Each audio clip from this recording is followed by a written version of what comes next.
ಸಖತ್ ಖಾರ ಬಣ್ಣ ಮತ್ತು ರುಚಿ ಆಚಿ ಚಿಲ್ಲಿ ಪೌಡರ್. ಏಷ್ಯಾದಲ್ಲೇ ನಂಬರ್ 1 ರೇಷ್ಮೆ ಗೂಡಿನ ಮಾರುಕಟ್ಟೆ ಎಂಬ ಹೆಗ್ಗಳಿಕೆಗೆ ಪಾತ್ರವಾಗಿರುವ ರಾಮನಗರದ ಮಾರ್ಕೆಟ್ನಲ್ಲಿ ರೈತರಿಗೆ ನಿರಂತರವಾಗಿ ಮೋಸವಾಗ್ತಾ ಇದೆ ಎಂಬ ಗಂಭೀರ ಆರೋಪ ಕೇಳಿ ಬಂದಿದೆ.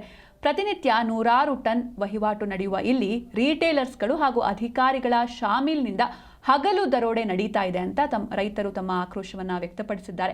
ಹಾವೇರಿಯಿಂದ ರೇಷ್ಮೆ ಗೂಡು ತಂದಿದ್ದ ರೈತರಿಗೆ ಹರಾಜು ಪ್ರೋಸೆಸ್ನಲ್ಲಿ ಭಾರಿ ಮೋಸ ಆಗ್ತಾ ಇದೆ. ಮಾರ್ಕೆಟ್ನಲ್ಲಿ ಅಧಿಕಾರಿಗಳು ಕಣ್ಣಿದ್ದು ಕುರುಡಾದಂತೆ ವರ್ತಿಸ್ತಾ ಇದ್ದಾರೆ. ಮಾರ್ಕೆಟ್ನಲ್ಲಿ ನಡೆಯುವ 3 ಸುತ್ತಿನ ಹರಾಜು ಪ್ರೋಸೆಸ್ನಲ್ಲಿ ಬೆಲೆ ಒಂದು ಸ್ವಲ್ಪ ಏರುಪೇರಾಗೋದು ಸಹಜ. ಆದರೆ ಇಲ್ಲಿನ ರಿಟೇಲರ್ಸ್ಗಳು ಯಾವ ಸುತ್ತಿನಲ್ಲಿ ಹೆಚ್ಚು ಹಣ ಬಂದಿರುತ್ತೋ ಅದನ್ನು ನೀಡದೆ ಉದ್ದೇಶಪೂರ್ವಕವಾಗಿ ಕಡಿಮೆ ಬೆಲೆ ನಿಗದಿಯಾದ ಸುತ್ತಿನ ಹಣವನ್ನು ರೈತರಿಗೆ ನೀಡ್ತಿದ್ದಾರೆ ಎನ್ನುವಂತಹ ಆರೋಪಗಳು ಕೇಳಿ ಬಂದಿದೆ.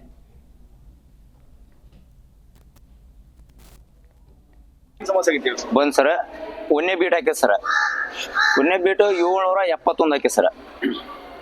ಒಂದು 25 ನಿಮಿಷ ಆಯ್ತು ರೀ. ಚೀಟಿ ಎತ್ಕೊಂಡು ಹೋದ್ರಿ.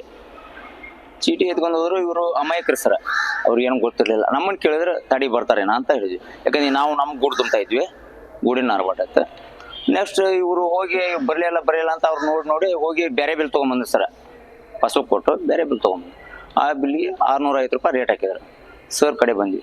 ಸರ್ ಏನಂತ ಹೇಳಿದ್ರೆ, ಇಲ್ಲಪ್ಪ ಮತ್ತು ಆಗೈತೆ ಅವ್ರೇನೋ ಹೆಚ್ಚು ಕಡಿಮೆ ಮಾಡಿ ಹೊಡೆದ್ರು ಅಂತ ಹೇಳಿ ಅದನ್ನು 650ಕ್ಕೆ ಮುಗಿಸಿ ನಮ್ಗೆ ಕೂಡ ಒಂದು ಲೆಟರ್ ಬರ್ಸಿದ್ರು. ಏನಂತ, ಇವ್ರು ಹಿಂಗೆ ಇಷ್ಟಕ್ಕೆ ಒಪ್ಪಿರೇನಪ್ಪ ಅಂದ್ರೆ ಮತ್ತು ರೈತರಿಗೆ ಅಲ್ಲಿದ್ದ ಇಲ್ಲಿ ಮಠ ಬಂದಾರಿ ಸರ್, ಹಂಗೆ ಹೋಗಕ್ಕೆ ಬರಲ್ಲ ಅಂತಾರೆ. ಇಲ್ಲ ಮತ್ತು ನಾಳೆ 1 ಗಂಟೆ ಕಾಯ್ಬೇಕು ಅಂತ ಹೇಳಿಬಿಟ್ಟು 650 ರೂಪಾಯಿ ಒಪ್ಪಿಗೆ ರೀ ನಂದ ಅಂತ ಹೇಳಿದ್ರು. ಅದನ್ನು ಹ್ಯಾಂಡ್ ರೈಟಿಂಗ್ಲಿ ಬರೆದು ಕೊಟ್ಟಿವಿ ಸರ್. ಇವ್ರ ಪ್ರಾಬ್ಲಮ್ ಸರ್. ಅವರು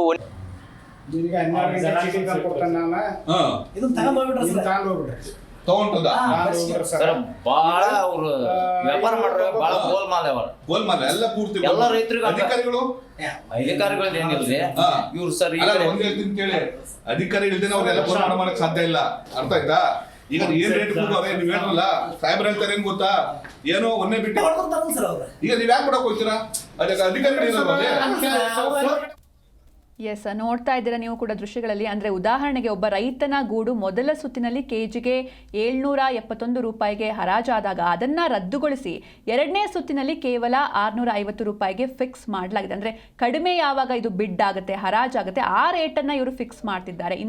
ಮತ್ತೊಬ್ಬ ರೈತನಿಗೆ 770 ರೂಪಾಯಿ ಬೆಲೆ ಬಂದಿದ್ರೂ ಕೂಡ ಅಧಿಕಾರಿಗಳು ಕಡಿಮೆ ಬೆಲೆಯಾದ 509 ರೂಪಾಯನ್ನೇ ನೀಡೋದಕ್ಕೆ ಮುಂದಾಗಿದ್ದಾರೆ ಎನ್ನುವಂತಹ ಆರೋಪಗಳು ಕೇಳಿ ಬರ್ತಾ ಇದೆ.